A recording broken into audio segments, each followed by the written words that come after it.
슈바이처는 독일에서 태어난 프랑스의 의사, 음악가, 철학자, 신학자, 목사입니다. 1875년에 독일의 알사스라고 하는 곳에서 루터교 목사의 아들로 태어났습니다.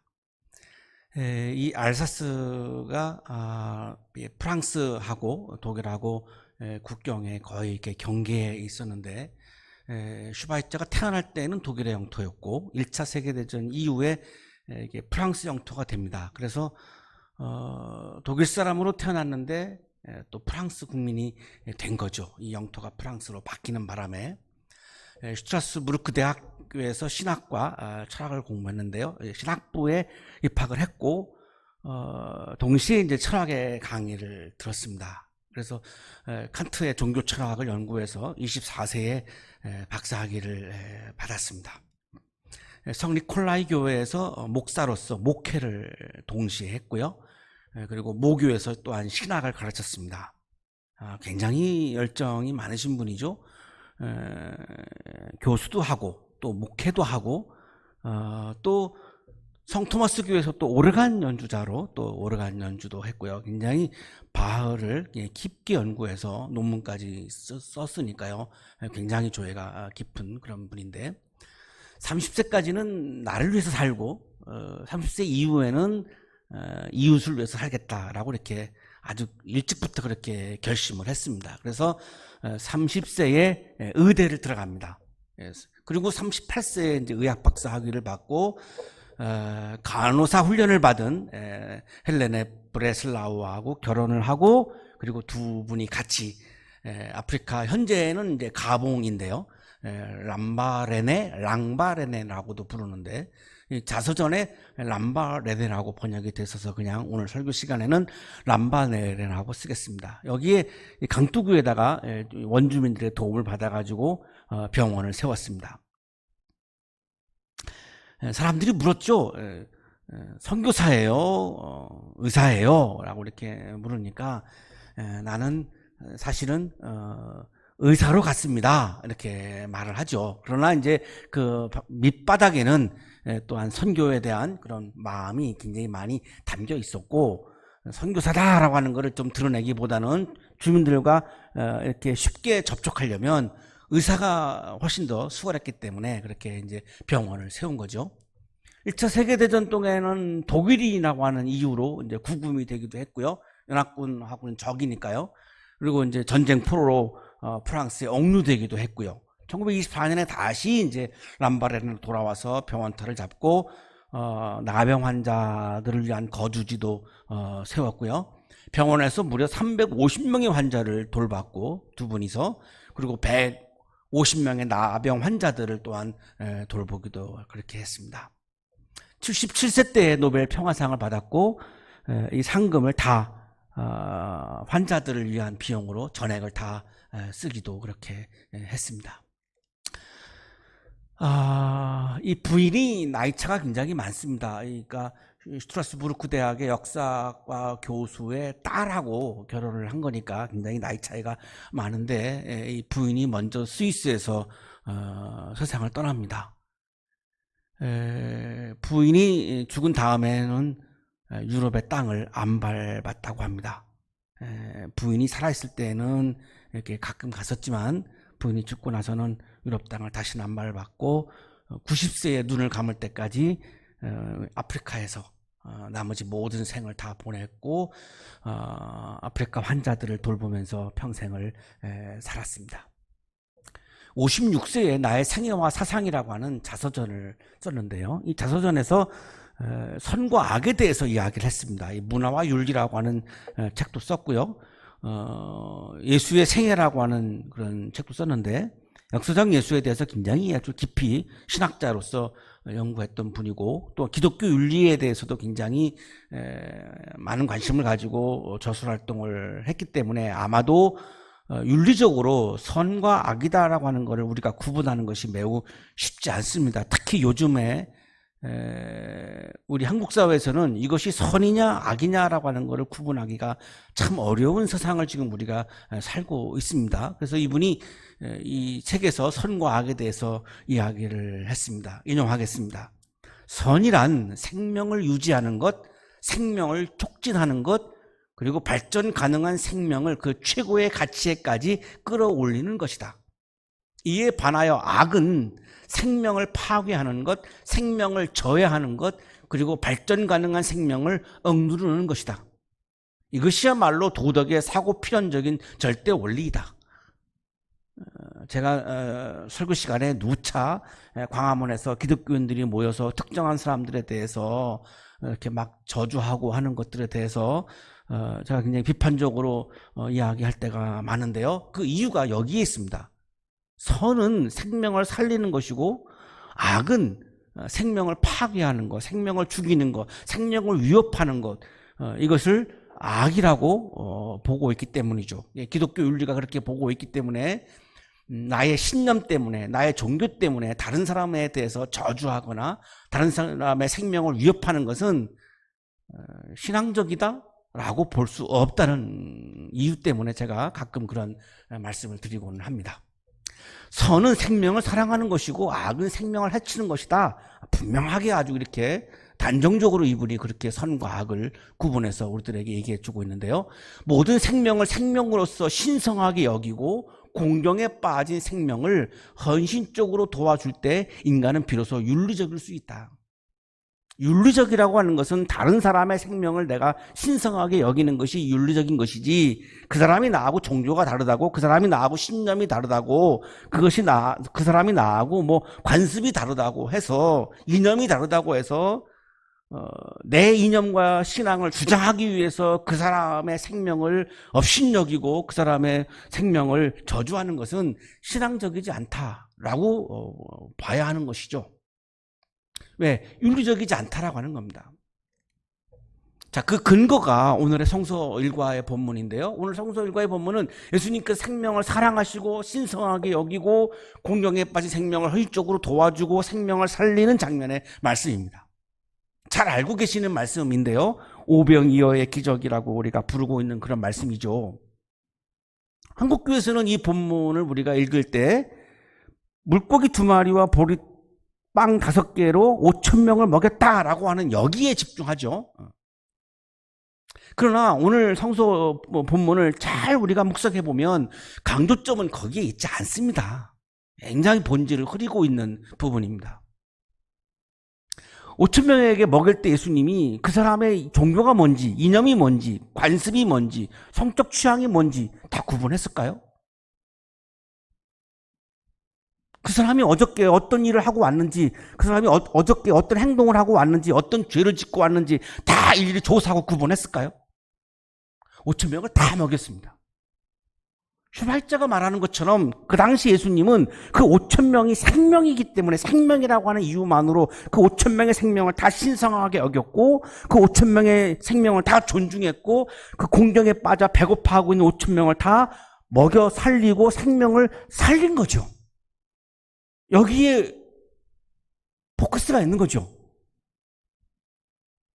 한번 보실까요? 네. 예수께서 그 말을 들으시고 거기에서 배를 타고 따로 외딴 곳으로 물러가셨다. 그 말을 들으시고, 여기가 이제 앞부분을 읽어봐야 하는 부분인데요. 그 말은 뭐냐면 헤롯 안티파스가 세례자 요한을 목을 베어서 죽였다라고 하는 그 말입니다. 그 말을 듣고 예수님이 외딴 곳으로 물러가셨어요. 사리를 느낀 거죠. 헤롯이 예수를 죽일 것 같은 사리를 느낀 거예요. 그래서 물러가신 거죠. 이 소문이 퍼지니까 무리가 여러 동네에서 몰려 나와서 걸어서 예수를 따라왔다. 어떤 분들은 그런 질문을 하시겠죠. 예수님이 비겁하게 왜 헤롯의 위협 앞에서 도망가십니까? 이렇게 물으시겠죠. 예수님은 헤롯의 권력 앞에서 그거를 맞서고 싸우고 하는 분이 아닙니다. 그냥 죽이면 죽음을 당하신 거죠. 그게 십자가 사건이죠. 그런데 여기가 아직 죽을 곳 시점이 아니기 때문에 지금 물러가신 거죠. 굉장히 인간적이시죠. 마태복음 14장 1절 12절에 세례자 요한의 목을 헤롯이 베는 장면이 나오는데요. 이때의 유대는 로마의 식민지입니다. 로마의 식민지인데 이때 황제가 티베리우스입니다. 그리고 이 티베리우스가 위탁을 했죠. 헤롯 안티파스에게 위탁을 해서 성서에서는 헤롯 안디바라고 부르는데요. 이 헤롯 안티파스가 예수님이 살았던 이 유대 지역을 통치했던 거죠. 이 헤롯 안티파스가 티베리우스 황제를 위해서 갈릴리 지역의 수도인 세포리스라고 하는 도시를 지었고, 로마식 휴양 도시인 티베리아스라고 하는 도시를 지었습니다. 그러니까 유대인들이 얼마나 많은 강제 노동에 시달렸고 또 얼마나 많은 세금을 건축을 위해서 약탈당했다라고 하는 것을 우리가 누누이 다 알 수 있는 거죠. 유대인들은 하루하루가 지옥인 거죠. 자, 그때 세례 요한이 나타나서 말씀을 전하는데 그 말씀의 내용이 뭐냐면 하늘나라가 가까이 왔다 하였습니다. 마태복음 3장 2절에 나오는데요. 세례 요한의 메시지의 핵심이 뭐냐면 하늘나라가 가까이 왔다. 로마의 나라이고 헤롯 안티파스의 나라인데 거기다 대고 요한이 하늘나라는 하나님의 나라와 같은 말입니다. 하나님의 나라 바슬레가 가까이 왔다라고 얘기하니까 헤롯 안티파스는 그거를 역적으로 본 거죠. 내 나라를 하나님 나라라고 얘기해? 이건 역적이지. 그래서 세례 요한의 목을 벤 겁니다. 많은 화가들이 이 장면을 그림으로 그렸는데요.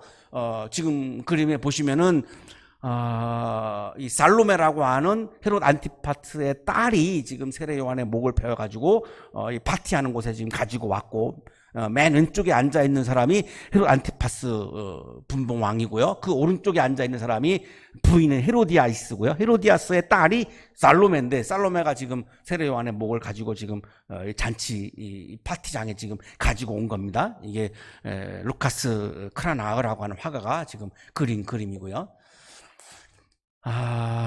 폴 들라로슈라고 하는 화가가 그렸는데 지금 오른쪽에 있는 사람이 부인은 헤로디아스고요. 그 왼쪽이 지금 딸인 살로메고 그 왼쪽에 세례 요한의 목을 지금 쟁반에 이렇게 가지고 들어오는 장면이고요. 티치아노라고 하는 유명한 화가죠. 이 사람이 지금 또 이 그림을 그렸고 굉장히 수많은 수십 명의 화가들이 이 그림을 그렇게 그렸던 그런 장면인데 이 이야기를 듣고 예수님이 지금 물러난 거죠. 세례 요한이 죽고 예수님이 등장하니까 헤롯 안티파스가 신하들에게 이렇게 말합니다. 마태복음 14장 2절에 기록이 되어 있습니다. 이 사람은 세례자 요한이다. 예수를 가리켜서 세례자 요한이다라고 지금 말하고 있는 거예요. 그가 죽은 사람들 가운데서 살아났다. 그 때문에 그가 이런 놀라운 능력을 발휘하는 것이다. 예수님이 많은 기적을 일으키니까 헤롯 안티파스가 이 예수는 내가 죽인 세례 요한이 다시 살아난 거다 이렇게 말한 겁니다. 그러니까 또 당연히 또 죽이려고 할 거 아니겠습니까? 죽었는데 살아났다라고 이해하고 있으니까 또 죽이겠죠. 죽이려고 하니까 지금 배를 타고 외딴 곳으로 이렇게 물러나신 거죠. 이 소문을 듣고 많은 사람들이 예수님에게 다가왔습니다. 그러니까 예수님께서 배에서 내려가지고 이 사람들을 보시고 그들을 불쌍히 여기셨습니다. 로마의 식민지 하에서 강제노동에 시달리고 많은 세금을 약탈당하고 이렇게 지금 인간다운 삶을 다 빼앗기고 그냥 동물 짐승 같은 삶을 살고 있으니까 이 사람들이 다 불쌍한 거죠. 이 사람들의 이념이 뭐든 종교가 뭐든 뭐가 뭐든 이거 따지지 않고 그냥 다 불쌍한 겁니다. 이게 예수님의 마음이에요. 불쌍히 여기다라고 하는 단어는 헬라어 성서에는 에스플랑크니스테라고 기록이 되어 있는데요. 동정심을 가지는 겁니다. 굉장히 동정심을 가지고 지금 사람들을 만나고 계시는 거죠.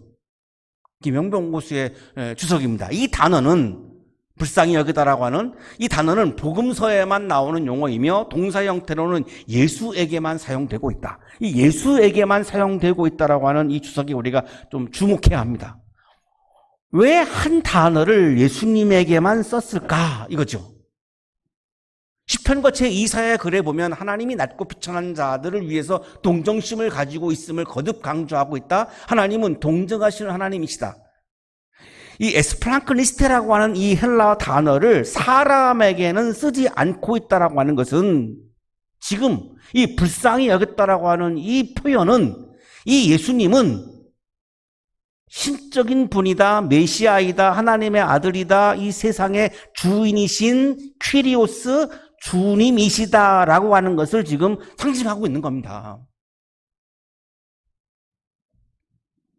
우리는 사람들을 불쌍히 여기지 않기 때문에 광화문에 모여서 기독교인들이 신앙의 이름으로 어떤 특정한 사람들을 막 비난하고 저주하죠. 왜? 그들을 동정하지 않는 거죠. 예수님의 마음이 아닌 거죠. 예수님의 마음은 동정한다라고 하는 겁니다. 생명을 놓고는 동정하는 마음으로 사람들을 바라보는 게 예수님의 마음이라는 겁니다. 신적인 동정심, 그건 하나님과 같은 마음을 가지고 있었다.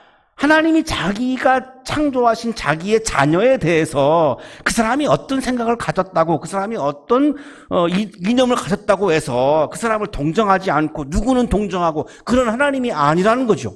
예수님은 그래서 지금 5,000명 이상의 모든 사람들을 지금 다 긍휼히 여기는 마음으로, 동정하는 마음으로 지금 바라보고 있다라고 하는 겁니다. 이게 예수님의 마음이에요.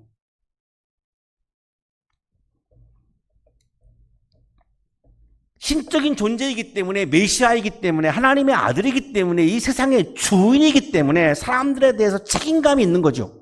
주인이 아니라면 책임감을 가질 필요가 없어요. 주인이기 때문에 사람들에 대해서 다 책임이 있는 거죠. 그래서 앓는 사람들을 고쳐주신 겁니다. 이게 주인으로서의 책임감에서 나온 행위입니다. 자, 14장 14절에는 예수가 하나님의 아들이고 메시아이고 이 세상의 주인이다. 로마 황제인 티베리우스가 주인이 아니라, 사람들은 그 당시에 로마 황제를 가리켜서 퀴리오스, 성서에 나오는 퀴리오스 주님이라고 불렀는데, 아니다. 로마 황제가 퀴리오스 주님이 아니라 예수가 퀴리오스 주님이다라고 하는 이야기를 지금 하고 있는 겁니다. 저녁때가 되었고 제자들이 예수님께 와서 여기 있는 빈들입니다. 날이 저물었습니다. 사람들을 헤쳐 보내어서 각기 먹을 것을 사 먹게 마을로 보내시는 것이 좋겠습니다 라고 제안을 하는데요, 굉장히 상식적이고 합리적인 생각이죠. 식사 시간이 되었어요. 5,000명 이상의 사람들이 모여 있어요. 먹을 게 없어요. 그럼 어떡합니까? 가장 좋은 방법은 각자가 알아서 먹고 오면 되죠. 가장 좋은 방법입니다. 이거보다 더 좋은 방법이 어디 있겠습니까? 제자들은 불신앙이다라고 볼 수 없죠. 그게 아니라 그 상황에서 가장 상식적이고 합리적인 제안을 한 겁니다. 예수님의 대답입니다. 그들이 물러갈 필요 없다. 너희가 그들에게 먹을 것을 주어라. 주인의 마음이 느껴지지 않으십니까?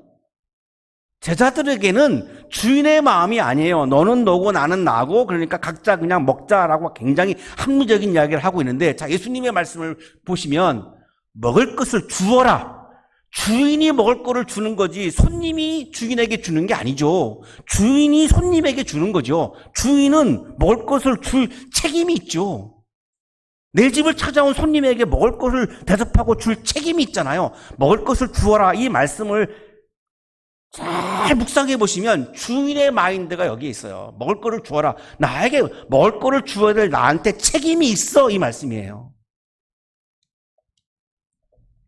상식과 합리성을 뛰어넘어서 신적인 긍휼의 마음과 신적인 동정심으로 사람들의 먹을 것을 주어라. 주인의 마음으로 얘기하시는 거죠. 김현병 교수의 주석입니다. 당시의 관습에 따르면 가르침을 받는 사람들이 가르치는 사람에게 먹을 것을 공급하였다. 오늘날도 마찬가지죠. 강의를 듣는 사람이 강의를 하는 사람에게 뭔가를 이렇게 대접을 하는 게 당연한 거죠. 예수께서는 여기에서 스스로 주인의 역할을 할 것을 요청하였다. 예수께서는 여기에서 스스로 주인의 역할을 할 것을 요청하였다. 김현병 교수가 정확하게 주석하고 있죠. 예수께서는 이 상황에서 지금 잔치의, 하나님 나라의 잔치의 주인으로서 지금 일하고 있는 거죠. 로마 황제와 헤롯 안티파스는 생명을 죽이는 죽임의 놀이를 했고, 그리고 먹을 것을 빼앗아 갔죠. 이건 가짜 주인이라는 겁니다. 진정한 퀴리오스, 진정한 주인이 더 로드가 아니라는 겁니다. 자, 그런데 예수는 어떻게 했습니까? 생명을 살리는 살림의 놀이를 하고 있고, 그것을 어떤 사람은 이렇게 구분하고 차별하지 않고요, 모든 생명을 다 살리는 살림의 놀이를 하고 있고, 먹을 것을 지금 주고 있죠. 그래서 예수가 진정한 퀴리오스, 로드, 진정한 주인이다, 주님이다 라고 하는 이야기를 하고 있는 거죠.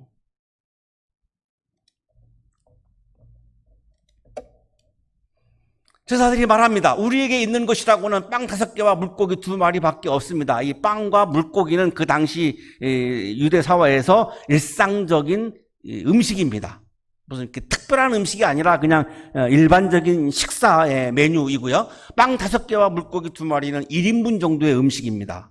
굉장히 유대인들이 그 당시에 대식가였던 것 같아요. 빵 5개 먹으면 우리는 아마 못 먹을 것 같은데, 저는 1개 먹으면 더 이상 못 먹는데, 빵 5개, 이게 1인분 정도라고 하니까요. 굉장히 대식가였던 것 같은데요. 그것들을 이리로 가져오너라, 예수님이 이렇게 말씀하시죠. 무리를 풀밭에 앉게 하시고 나서 빵 5개와 물고기 2마리를 들고 하늘을 우러러보시고 축복 기도를 드리신 다음에 떼어서 제자들에게 주시니 제자들이 이를 무리에게 나누어 주었다. 여기 이제 이 축복 기도를 우리가 또 주목해야 되는데요. 음식을 놓고 어떤 그 식사 기도, 축복 기도를 한 게 아니고 감사의 기도를 한 겁니다. 여기 헬라어 성서에는 여기 축복 기도가 유로게오라고 되어 있습니다. 유로게오인데 영어로 말하면 thanks입니다. 김영문 교수 수석입니다. 축사하다 유로게오는 하나님께 감사의 기도를 드린다는 뜻이지 음식에 축복했다는 뜻은 아니다. 유대인들의 관습에 따르면 가장이 음식을 두고 하나님께 감사를 드리곤 했다. 유대교 가정에서 식사 시간이 되면 식구들이 다 식탁에 둘러 앉으면 가장이 대표로 해서 이 감사 기도를 했습니다. 지금 그 장면입니다. 예수님이 이 세상의 주인이기 때문에 이 세상의 가장으로서 지금 감사의 기도를 하고 있는 거예요.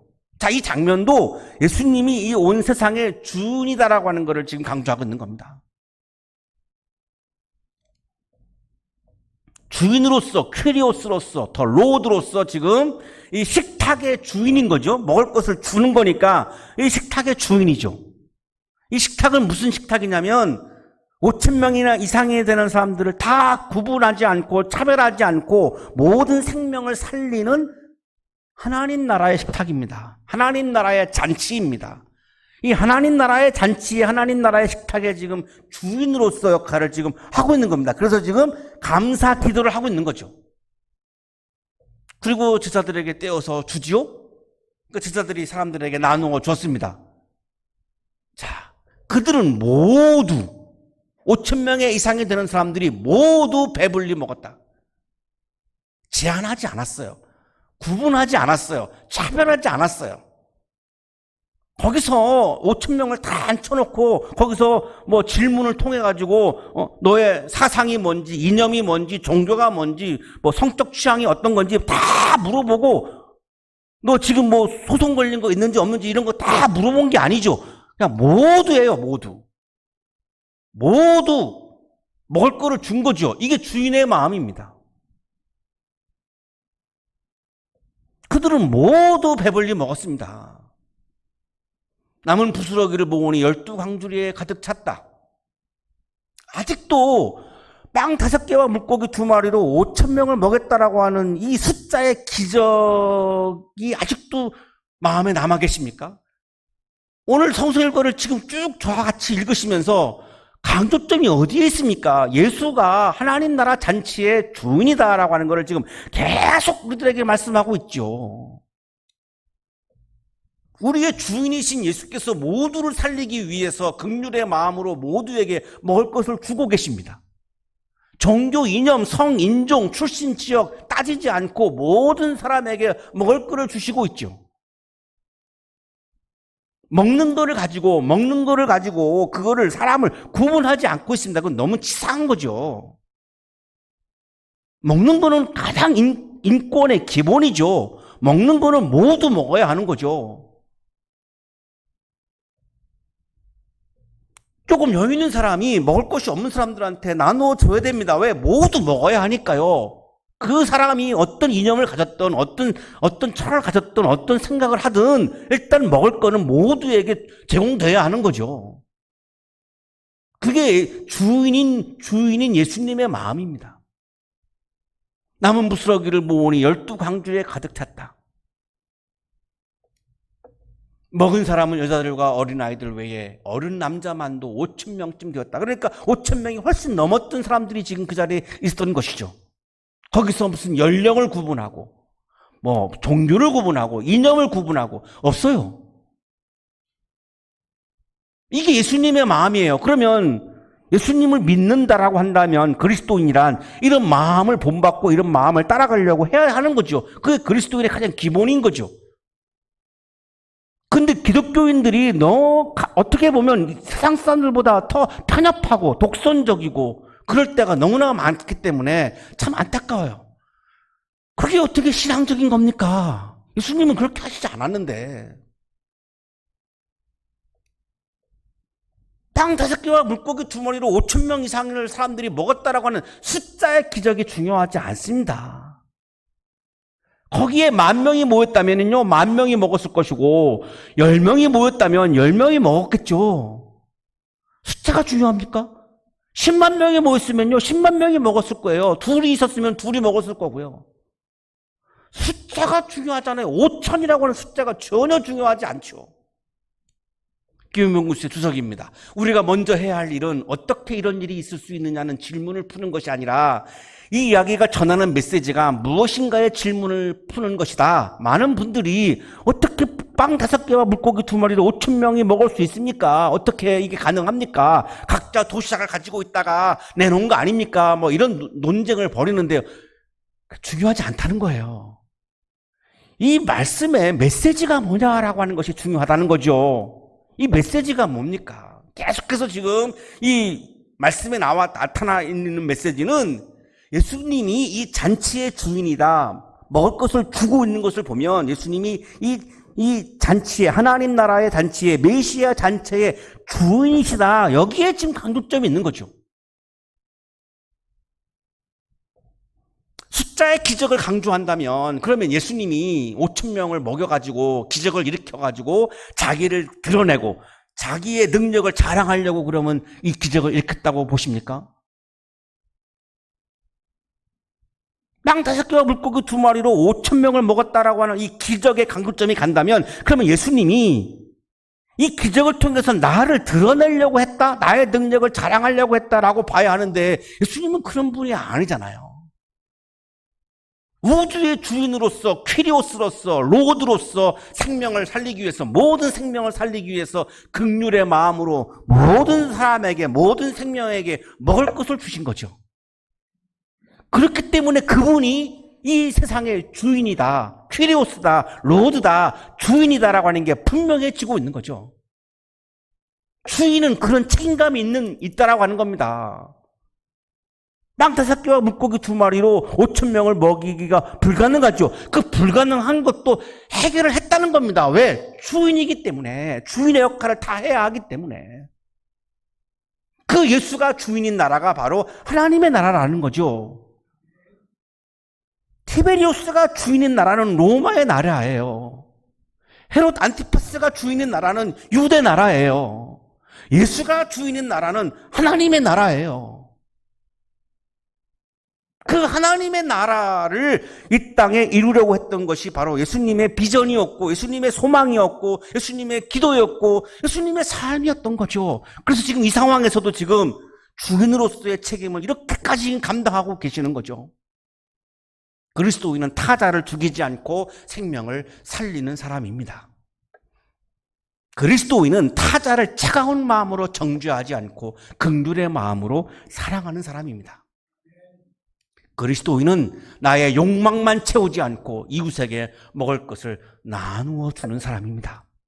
그때 하나님의 나라가 이 땅에 이루어져서 모든 생명이 배불리 먹는 하나님 나라의 잔치가 벌어지게 됩니다.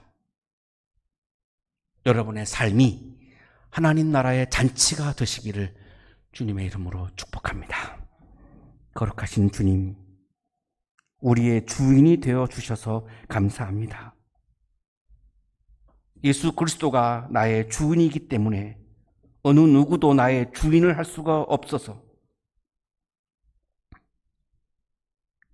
주인으로서 나를 책임져 주시는 주님의 은혜와 사랑 안에서 살게 해 주시니 감사합니다.